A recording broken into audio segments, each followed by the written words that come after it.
ನಿಮ್ಮ ಜೊತೆಗೆ ಸದಾ ನಮ್ಮ ಪೊಲೀಸ್ ಇಲಾಖೆ ಇದೆ, ಸೈಬರ್ ಕ್ರೈಮ್ ಪೊಲೀಸ್ ಠಾಣೆಗಳಿವೆ. ಈ ತರ ಸೈಬರ್ ಪ್ರಕರಣಗಳು ದಾಖಲಾದಲ್ಲಿ ಅವರ ಹಣವನ್ನು ನಾವು ಮರಳಿ ಕೊಡಿಸೋದಕ್ಕೆ ನಾವು ಸದಾ ಸಿದ್ಧವಿರ್ತೀವಿ. ನೀವು ಯಾವಾಗಲೂ ಕೂಡ ಧೈರ್ಯದಿಂದ ಇರಿ ಅಂತ ಹೇಳಕ್ಕೆ ಇಷ್ಟಪಡ್ತೀನಿ.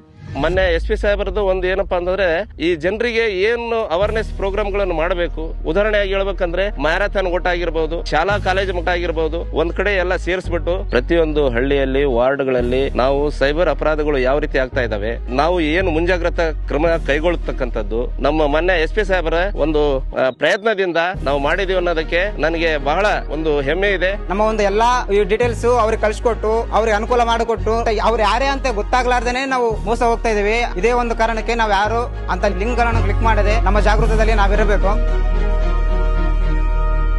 ನಿಮ್ಮ ಪರ್ಸನಲ್ ಡೀಟೇಲ್ಸ್ ಗಳನ್ನು ಯಾರೊಂದಿಗೆ ಶೇರ್ ಮಾಡಿಕೊಳ್ಳಬೇಡಿ. ವಾಟ್ಸ್ಆಪ್, ಇನ್ಸ್ಟಾಗ್ರಾಮ್, ಟ್ವಿಟರ್ ಅದರ ಮೂಲಕ ನಿಮ್ಮ ಫೋಟೋಸ್ ಅನ್ನೋನ್ ಪರ್ಸನ್ ಅವ್ರ ಜೊತೆ ಚಾಟಿಂಗ್ಸ್ ಮಾಡಬೇಡಿ. ಅದರ ಕಡೆಯಿಂದ ನೀವು ಸೈಬರ್ ಕ್ರೈಮ್ ಅಲ್ಲಿ ಒಳಗಾಗಬಹುದು.